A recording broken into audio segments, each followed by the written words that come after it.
High, আজকের পর্বে আমরা KMeans ক্লাস আর পাইথনে ইমপ্লিমেন্টেশন দেখব। তো এই ইমপ্লিমেন্টেশনে আমরা কিছু প্রসেস অ্যাপ্লাই করব। প্রথমে হচ্ছে আমরা ডাটা প্রিপ্রসেস করে নিব। আমরা ফাইন্ড করব আমাদের অপটিমাল নাম্বারটা পার্সারিং এর ক্ষেত্রে, অর্থাৎ কে সংখ্যক যে আমরা অপটিমাল নাম্বার অর্থাৎ সেটা ফাইন্ড করে নিব। তারপরে হচ্ছে আমরা ট্রেনিং করব KMeans ক্লাসারিং অ্যালগরিদমকে আমাদের ট্রেনিং ডাটা সেট দিয়ে। ফাইনালি যখন আমাদের ট্রেনিং করা হয়ে যাবে, আমরা আমাদের ক্লাসারগুলো আমরা জেনারেট করে দেখব এবং সেটাকে ভিজুয়ালাইজ করব। তো এই যে মাত্র 4টা প্রসেস আমরা স্টেপ বাই স্টেপ পাইথনে ইমপ্লিমেন্ট দেখব। এখন তো চলুন শুরু করা যাক। এখানে আমাদের একটা ডাটা সেট দেখতে পাচ্ছেন, customer, gender, age, annual income, spending score. এই 4টা ডাটা, এখানে 5টা ফিচার রয়েছে আমাদের। সেই 5টা ফিচারের উপর ডিপেন্ড করে, কাস্টমার আইডি তো আমাদের দরকার নাই, এই 4টা ফিচারের উপর ডিপেন্ড করে আমরা আমাদের ক্লাস্টার অর্থাৎ আমাদের কাস্টমারকে কোন ক্লাস্টারের ভিতরে রাখবো সেটা আমরা জেনারেট করব। তো এর জন্য প্রথমে হচ্ছে আমাদের কিছু ইম্পর্টেন্ট প্যাকেজকে ইম্পোর্ট করে নিব। আমাদের এখানে ইম্পোর্ট করে নিচ্ছি। ইম্পোর্ট করার কাজ ডান। এখন আমরা আমাদের ডাটা সেট যেটা রয়েছে এই ডাটা সেটটাকে রিড করব। সেজন্য আমরা ডাটা ডিআই ওই ডাটা সেটের পার্টটাকে এখানে বলে দিব। ডাটা সেটের পার্টটা আমরা এখান থেকে নিয়ে আসি।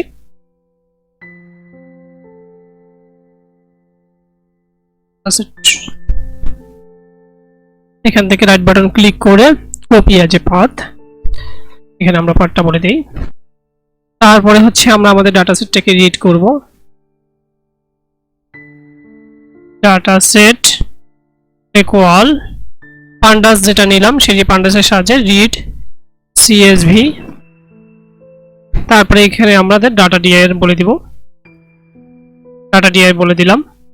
আমরা আমাদের ডাটা সেটটাকে রিড করে নিলাম। আমরা ডাটা সেটটাকে দেখতে পারি যে কেমন আমাদের ডাটা সেট রয়েছে। এখানে ডাটা সেট ডট হেড, এখানে আমরা 5টা পাস দিলাম। তাহলে আমরা ডাটা সেটটাকে দেখতে পারতেছি, 5টা রো আমরা দেখলাম এখানে। এরপরে হচ্ছে আমরা আমাদের ডাটা সেটটাকে ইন্ডিপেন্ডেন্ট ভেরিয়েবল গুলোকে এক্সট্রাক্ট করে নেব। আমরা আমাদের এখানে ইন্ডিপেন্ডেন্ট ভেরিয়েবল এক্সট্রাক্ট করে নিলাম। তো এখানে ইন্ডিপেন্ডেন্ট ভেরিয়েবল অ্যানুয়াল ইনকাম এবং স্পেন্ডিং স্কোর আমরা ধরে নিলাম যে ইনকাম এবং স্পেন্ডিং স্কোরের উপর ডিপেন্ড করে আমরা আমাদের ডাটা সেটগুলোকে ক্লাস্টারিং জেনারেট করব। এরপরে হচ্ছে আমরা যখন ইন্ডিপেন্ডেন্ট ভেরিয়েবলকে এক্সট্রাক্ট করে নিলাম, এখন আমরা কেটা নির্ণয় করব, অর্থাৎ আমরা KMeans ক্লাস্টারিং করতে যাচ্ছি, কে এর মানটা কত হবে সেটা আমরা নির্ণয় করব। এর জন্য হচ্ছে আমরা